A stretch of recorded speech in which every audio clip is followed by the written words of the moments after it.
Hi guys, and welcome back to my channel. I just want to start off by saying a massive thank you to all the subscribers, to all the people that have commented, especially on the Shark vacuum review that I did. So I've had a lot of interest in the vacuum. I've actually had people that have gone through my channel and actually purchased, but I just want to let you know that I don't make any money from it. I just do it out of fun. And basically what it was is I was looking for a vacuum, and I'm a little bit funny with what sort of items I get, so I like to do a lot of research before I actually purchase one. So I was looking between this and the Dyson, and as you can tell I chose the Shark, and fingers crossed everything's been fine. I've had it for around about a month. So I did a video, like I said, on the review. I also did a little video on cleaning the actual roller itself, because a lot of people are having issues because you can't take the roller out. So if you just have a look at them two videos, hopefully they'll help you out if you've already got one or if you're actually thinking about getting one. So on this video today, I'm going to be showing you how to take the filters out and give them a quick clean. It recommends that one of the filters is to be cleaned every year. That's this filter that's in this housing, which I'll show you later on. And the filters that are actually in the bin housing, they're recommended to clean around about once a month. So if you just want to stick around, and I'll show you how to do that. So first of all, we'll start off by opening the actual bin itself and emptying whatever's inside. So you just press the button release, and that'll just open, and then if you just give it a tap and make sure that everything's out of there. So then after we've emptied the bin, what we want to do is we want to take this bin actually off. So there's a little release button here that you just press in. So you just simply press that in, and then the whole part just comes off really easy. So that's your bin there. So these are the filters. So basically this filter is the pre-motor filter. So you've got two here. So you've got this, which is the felt part, and then underneath that you've got the foam part. So as you can see, after a month's use, this is what it's got. So basically what you need to do is you need to just run these two under the water and just give them a clean. Don't use any products or anything like that. It's just your straight water. So like I said, these are the ones that are recommended to be changed every month. So that's this filter.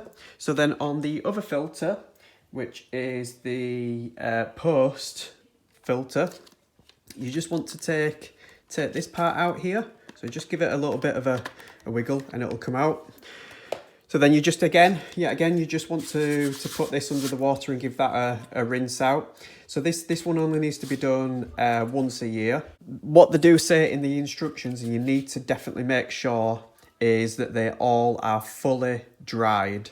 Don't put them in the dryer, hang them out to dry, air dry, put them on your drainer, whatever, hang them over a radiator. But they just need to be 100% dry. If they're not dry, it just won't work. And it'll just draw moisture into the motor and you'll end up breaking it. So just please make sure that they're all totally dry. Right, so after we've taken it all apart, so again the two filters there. So this is the foam one. As you can tell, it's a bit mucky. So what we want to do is we just want to rinse it literally under the water. So just give it a bit of a clean. I'm sure you all know how to clean, but it's just to give you something. And you can see it's starting to come up a little bit better.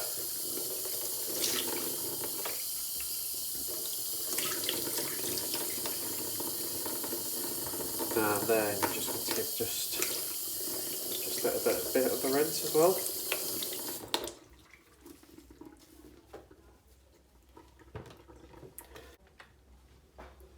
Then we come to the bin. So again, if you just want to open that, as you can see, it's just a little bit dirty inside. So I would run that just with a cloth, and just give it a little bit of a clean. If you're finding that you can't get down to some places, then I would just use some sort of instruments. I mean, since you could just use something like a knife. So what I would do is I'd just wrap your cloth up in the knife, and then just literally just get in there with the knife. It just gets right into any nook and crannies, but I got most of the muck out by just literally just rinsing it under the water. That looks so much better. And there, just needs just a little bit of a wipe around the seal.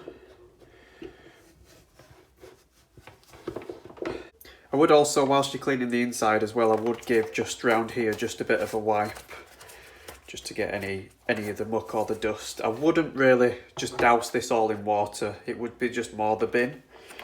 So with this I would just give it a little bit of a wipe down in there, just to get any dust that's on it. It looks a little bit better, and then the bin looks brand new again.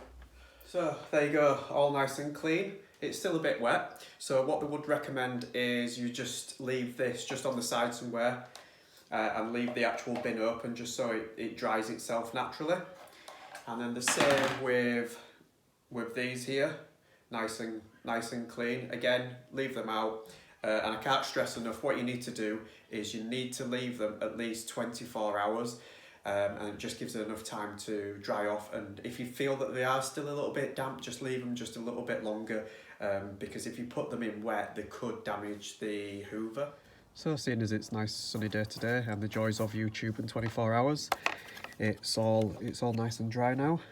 So I'm just going to quickly show you how to put them all together. So if you just close your bin, you want this foam one in first, and then you want the felt one in after, with the tab facing up. My son's here to help. Help. Yeah, you helping. And then this just fits in here like that, and then it clips in like that, and then that's that. All done? All done. I want anyways. So yeah, the reason why I made this video was because I've actually had loads of emails, loads of messages asking me if I can actually do a how to clean the filter video. And I've had loads and loads of lovely comments, so I just want to thank you guys. I've even had people that have commented on the post actually saying that my videos have helped them and they've actually purchased it. So I hope you enjoyed the video. If you just also want to subscribe and click the little bell icon, it just allows you to keep updated with all of the new items that I'm putting on. So yeah, thank you very much guys, and have a look at my other videos.